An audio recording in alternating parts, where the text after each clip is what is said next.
Assalamualaikum warahmatullahi wabarakatuh. Alhamdulillahirrabbilalamin. Segala puji bagi Allah yang telah mempertemukan kita pada kesempatan kali ini. Perkenalkan, kami adalah Serata Kainku, sebuah bisnis yang bergerak di bidang fashion yang memproduksi pakaian untuk laki-laki dan perempuan. Pada kesempatan kali ini, insya Allah kami akan menyampaikan proposal bisnis dalam bentuk pitch deck. Sebelum mulai, mari kita berkenalan dengan orang-orang yang berada di balik Serata Kainku. Ada Adila Azani, Ataya Vita, Eka Cahya, Muhammad Ahnaf, dan Rizky Radianitiawan. Serata Kainku adalah sebuah social enterprises yang bergerak di bidang fashion yang memproduksi pakaian untuk laki-laki dan perempuan. Pakaian yang diproduksi menggunakan bahan kain yang halus serta menggunakan kreativitas tangan dalam desainnya. Dengan bahan yang nyaman serta desain handmade, Serata Kainku dapat digunakan untuk segala aktivitas informal penggunaannya, mulai dari pemakaian harian untuk bepergian dan juga untuk tidur. Mengapa kami menyebut diri kami adalah sebuah social enterprises? Karena kami memperdulikan lingkungan melalui produk-produk yang kami produksi dan kami mencoba untuk memperdayakan ekonomi lokal atau social atau people yang terdapat pada konsep triple bottom line. Oleh karena itu kami menganggap bahwa Serata Kainku merupakan salah satu social enterprises. Jadi latar belakang Serata Kainku berdasarkan pada kain shibori yang digunakan. Nah, kain shibori merupakan kain batik modern yang dibuat dengan cara tradisional. Kain ini dikenal dengan kain handmade, yaitu dengan cara diikat dan dicelup. Seiring dengan berjalannya waktu, kain shibori ini mulai berkembang. Selain diikat dan dicelup, dewasa ini kain ini dibuat dengan teknik lainnya, yaitu dilukis dengan lilin lalu dicelup, dan teknik cap perlu dicelup. Kain ini dibuat oleh tangan pengrajin lokal, dibuat di atas kain berbahan rayon yang sangat nyaman ketika dikenakan. Pengrajin lokal Indonesia mulai berinovasi terkait kain yang dibuatnya. Motif-motif terbaru dengan gaya yang lebih modern mulai dikenalkan di seluruh kalangan. Motif-motif ini cukup menarik dengan teknik pembuatan yang masih menggunakan tangan. Membuat motif satu dengan lainnya tidak selalu sama dan memiliki keunikan masing-masing di setiap lembaran kainnya. Permintaan kain shibori ini kian melimpah, terutama selama pandemi COVID-19 yang mengharuskan seluruh masyarakat melakukan aktivitasnya dari rumah. Hal ini mendorong permintaan terhadap kain shibori dengan bahan rayon yang nyaman dikenakan di rumah, tetapi tetap modis melimpah, sehingga pengrajin lokal berlomba-lomba untuk memproduksi kain terbaiknya untuk dijual. Oke, selanjutnya ini ada latar belakang lainnya dari pendirian Serata Kainku ini. Yang pertama itu motif pengrajin itu banyak ditiru. Nah, jadi pengrajin ini nih yang membuat kain-kain bermotif seperti ini, baik itu di daerah-daerah Bandung atau daerah-daerah lainnya. Ini nih banyak yang direplikasi oleh pabrik-pabrik tekstil besar. Nah, akan tetapi pabrik tekstil besar itu tuh mereka itu menggunakan kain yang sama dengan teknik printing, tidak menggunakan tangan atau handmade. Nah, ini yang menjadi latar belakang kami. Terus juga di sini ada hambatan, yaitu pengrajin lokal itu tuh mereka bingung nih untuk mematenkan motifnya itu kayak gimana, karena kan di sini setiap pengrajin itu kan pasti memiliki kreativitas dan juga hasil tangan yang berbeda antar pengrajin, jadi akan terasa sulit untuk mematenkan motifnya itu. Nah, terus yang kedua itu ada limbah fashion yang kian meningkat. Nah, seperti yang kita tahu kan, fast fashion ini dalam produksinya itu tuh di pabrik-pabrik tekstil besar itu biasanya menjadi salah satu penyebab polusi limbah fashion yang terbesar. Nah, polusi limbahnya ini nih dapat merusak lingkungan, seperti contohnya seperti yang di berita-berita kita lihat itu ada kayak pencemaran air di sungai-sungai dari hasil pewarna dari tekstil atau itu hasil bleaching atau segala macamnya. Nah, ini menjadi salah satu concern juga karena limbah fashion yang kian meningkat gitu, sehingga dengan limbah fashion yang meningkat dan juga motif pengrajin yang banyak ditiru, di sini melatar belakangi dari kami mendirikan Serata Kainku. Lalu apa solusinya? Solusinya akan dijelaskan oleh teman saya Adilah di slide selanjutnya. Terdapat dua problem penting yang melatar belakangi mengapa serata kainku hadir di tengah masyarakat pada saat ini. Yang pertama adalah motif pengrajin yang banyak ditiru. Pabrik tekstil melihat peluang yang besar untuk ikut terjun memproduksi kain yang sama dengan bahan yang sama dan motif yang serupa.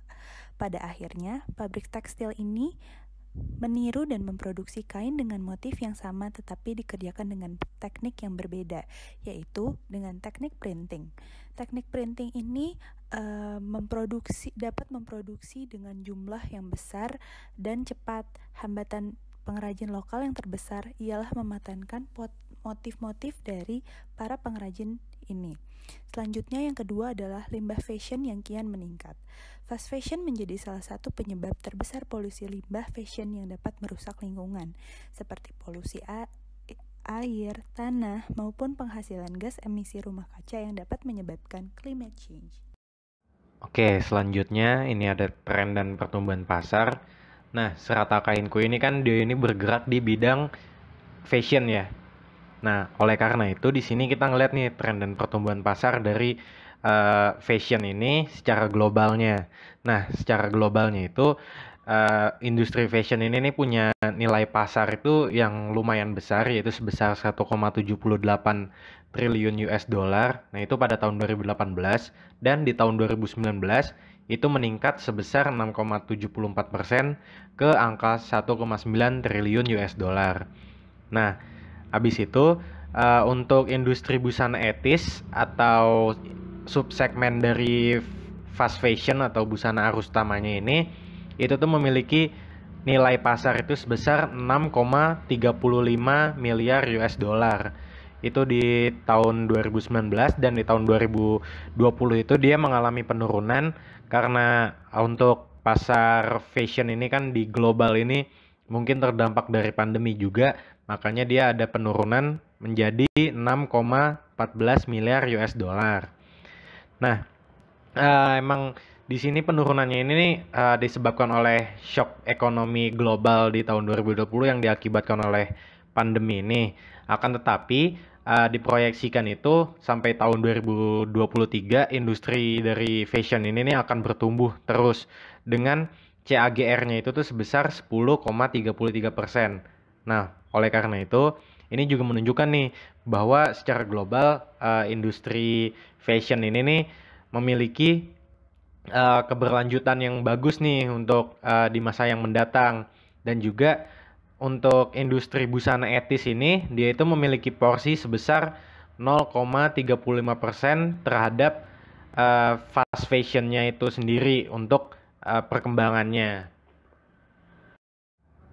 Oke, selanjutnya tadi kan kita udah membahas nih tentang bagaimana industri fashion di global. Sekarang kita akan membahas sektor industri fashion di Indonesia. Nah, di Indonesia sendiri ini market share dari industri fashionnya itu tuh ada di angka 116 triliun rupiah atau itu tuh setara dengan 8,25 miliar US dollar. Itu di tahun 2019. Nah, dari slide sebelumnya juga tadi yang tentang berapa sektor industri busana etis dan berkelanjutan yang menjadi benchmark dari industri di Indonesia ini, itu kita bisa memperkirakan bahwasannya untuk industri busana etis dan berkelanjutan berdasarkan benchmark yang tadi di slide sebelumnya, itu tuh ada di angka 2,87 juta US dollar di tahun 2019 atau itu tuh setara dengan 406 miliar rupiah. Nah, oleh karena itu di sini nih untuk perkembangan market share di Indonesia itu tuh udah memiliki nilai yang udah cukup tinggi gitu dengan 406 miliar rupiah untuk di busana etis dan berkelanjutan. Selanjutnya mungkin by data akan dijelaskan oleh teman saya, Ian. Dan berikut adalah nilai dari Global Fashion Industry dan juga Global Ethical and Sustainable Fashion Revenue. Pada industri umum tercatat sebesar 1.900 triliun US dollar dan pada ethical and sustainable tercatat di angka 6,14 triliun dan memiliki proporsi sebesar 0,32%.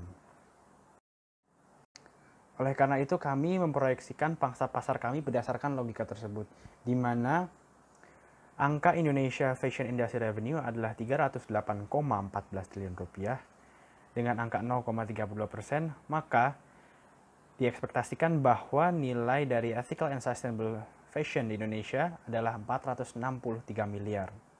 Dan kami mengekspektasikan bahwa Serata Kainku mampu melakukan penetrasi pasar sebesar 0,125% dengan angka 500 juta per tahun. 500 juta merupakan pangsa pasar yang kami ekspektasikan pada tahun pertama operasional. Serata Kainku memiliki kompetitor yang menjual produk yang serupa. Beberapa kompetitor ini adalah Suku Home, Kamani Basic, dan Sandang Oleh Kita, yang merupakan lokal brand asal Indonesia dan Australia. Selanjutnya, mengenai harga dari produk kompetitor. Yang pertama adalah Sandang Oleh Kita dengan segmentasi menengah ke atas dengan harga Rp415.000 sampai dengan Rp475.000. Selanjutnya adalah Suku Home dengan segmentasi kalangan atas dengan harga Rp480 sampai dengan Rp1.120.000. Dan kemudian Serata Kainku sendiri yang memiliki segmentasi menengah ke atas dengan harga Rp385.000 sampai dengan Rp435.000. Melalui diferensiasi dengan kompetitor, kami menunjang sebuah slogan positioning berbunyi dari aku untuk kamu. Makna kalimat tersebut adalah menjunjung tinggi konsep triple bottom line, di mana kata aku mempresentasikan sosial, yaitu pengrajin lokal, lingkungan yaitu bahan yang kami gunakan, serta keberlangsungan bisnis untuk konsumen. Oleh karena itu, besar harapan kami bahwa pesan ini dapat dimaknai bahwa Serata Kainku tidak hanya hadir untuk kepentingan laba. Nah, di samping ada grafik yang menunjukkan bahwa Serata Kainku berada di kuadran yang memprioritaskan harga yang cenderung rendah serta ethical dan sustainable. Di bagian value proposition, kita akan membahas kelebihan dari produk Serata Kainku. Produk utama dari Serata Kainku adalah loungewear, artinya pakaian yang nyaman untuk dikenakan di rumah. Dalam setiap paketnya, Serata Kainku menyediakan sebuah kemeja dan sebuah celana yang memiliki motif yang sama.